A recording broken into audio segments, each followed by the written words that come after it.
Hello, Leonie O'Connell from the Academy of Therapeutic Hypnosis, and today I'd like to speak about building rapport with our clients. Because I think in hypnotherapy, more than any other profession, it's just so important to build a good rapport with our clients. We're building a rapport not only with their conscious mind, but with their unconscious mind, because that's the part of the mind that we're working with. Now, when you learn NLP, you're taught strategies for building rapport. And, if you're kind of aware of those strategies, sometimes you'll notice them with salespeople or you can see that they're matching and mirroring, that they're looking at those strategies because they want to sell you something and they want to build rapport so that you want to buy from them. I think in hypnotherapy, it's not about strategies. It's about connection. And while some of those strategies are actually very good to help build that connection, it's the connection that's important. So when we look at matching and mirroring, we're looking at the other person's posture, we're looking at their gestures, we're looking at their voice, the tone of their voice, we're looking at the submodalities of their language patterns, the speed at which they speak. And we're looking at matching and mirroring a lot of this stuff. But as I said, it's different. It's about connecting. And sometimes we do have to match and mirror a bit to facilitate that connection. So if you're with somebody who's very forthright, who's very proper, who's very formal, and you're very laid back and casual and you have totally different language patterns, there's going to be a mismatch there.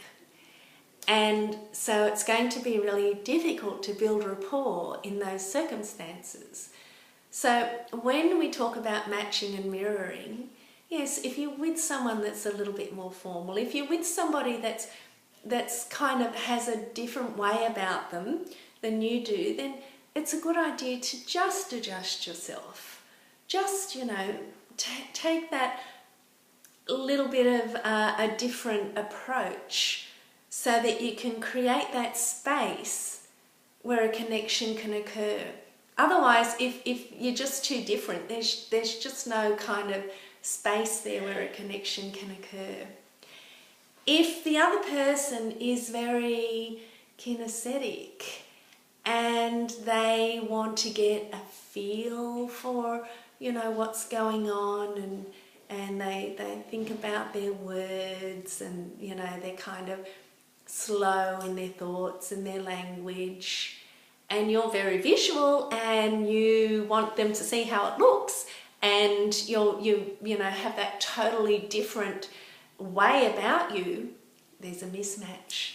So it's good to take note of these things, to not be fake or try and copy the other person, but try and connect with them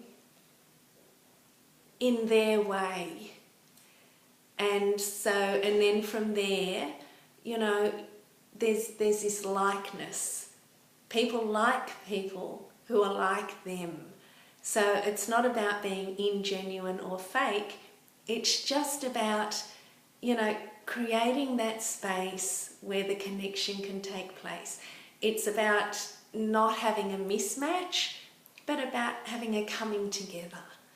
And from that space, then, we can take that person by the hand and lead them through to the other side of their problem, and they'll come with us willingly. But if there's that mismatch there, if there isn't that connection, that rapport, then it's not going to happen. And if you truly can't build rapport with somebody, if you feel that they are that different, refer them to someone else. Refer them to somebody who can help them. Now, I like to look at rapport on two different levels, on a personal level and a professional level. So from a personal level, where we're showing an interest in the person, we're genuine in our caring that they heal, that they get the outcome that they've come to us for. And so then that lifts us up again to our professional level of rapport, because while we need to connect with people on that caring basis, we also need for them to feel that we have the skills and the knowledge and the ability to take them from where they are to where they need to be. And we need to know that too. We need to truly believe that we can do that for the client, or again, refer them to somebody that can. Because if we don't believe that we have the ability to help that particular client, then, we would be going into the session under false pretenses. And of course, then that's not genuine and it becomes fake. And so, that's just not authentic. That's not how we should work as hypnotherapists. Now, that professional rapport starts from the very, very first contact that we have with a client. So if you're new in business as a hypnotherapist, but you've put yourself out there, you've advertised or whatever you've done to attract that client to you, and then they ring your telephone and you answer the phone, hello? It's like they don't know who they're speaking to, they don't know who they've come through to, it's very unprofessional. So that professional rapport starts with the very first contact. Now, if that's your voicemail, it needs to be friendly, warm, and it needs to give information. Hello, you've reached Leonie O'Connell from the Academy of Therapeutic Hypnosis. Please leave a message and I'll get back to you as soon as I can. They know where they've come to, they know who they're leaving the message for, and there's that professional level of rapport. You can even take that one step further. Some people I know, they actually put aside a time every afternoon to answer their voicemails. And so they'll put that on their voicemail every day.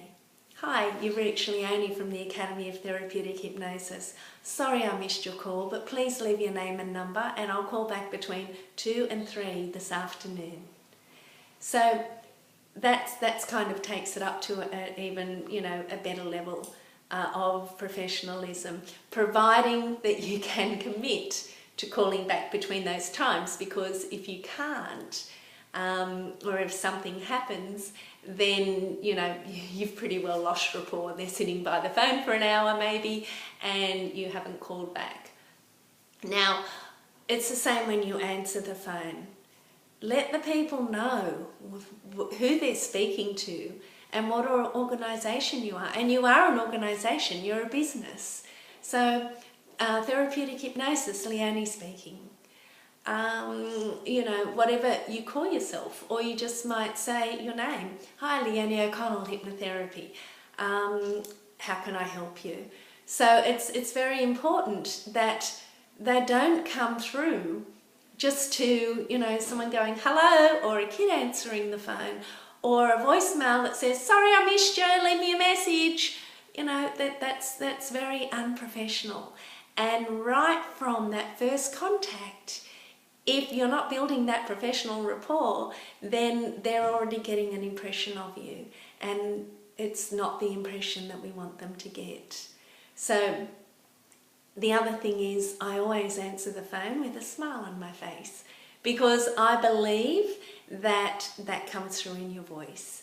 That, I don't know, it doesn't seem to change the tone of your voice much, but maybe I'm just a bit kinesthetic and it changes the feel of what I'm saying. So these are all things to consider. So yeah, when it comes to building rapport, matching, mirroring, noticing the other person's language patterns and connecting with them in a space where a connection can take place. Because if there's too much of a mismatch, there cannot be a connection. So, but it's all about being genuine, being caring, not being fake in any way, shape or form, but just creating that that similarity enough to connect and have good rapport and good trust.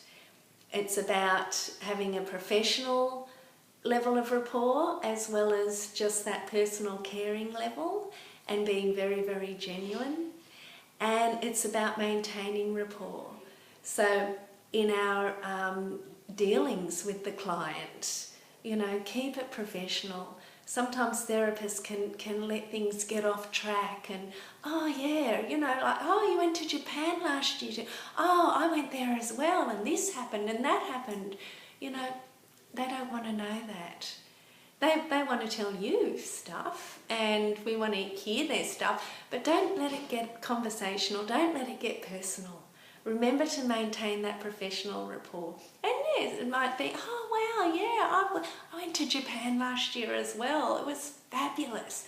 Now, let's talk some more about, you know, what happens when you have these panic attacks getting on the plane. So it's bringing things in tight, keeping it, you know, fresh and conversational, but keeping it to just the information that you need, not raving on about yourself, not letting everything get off track, but just keeping everything very, very on track, gathering the information that you need.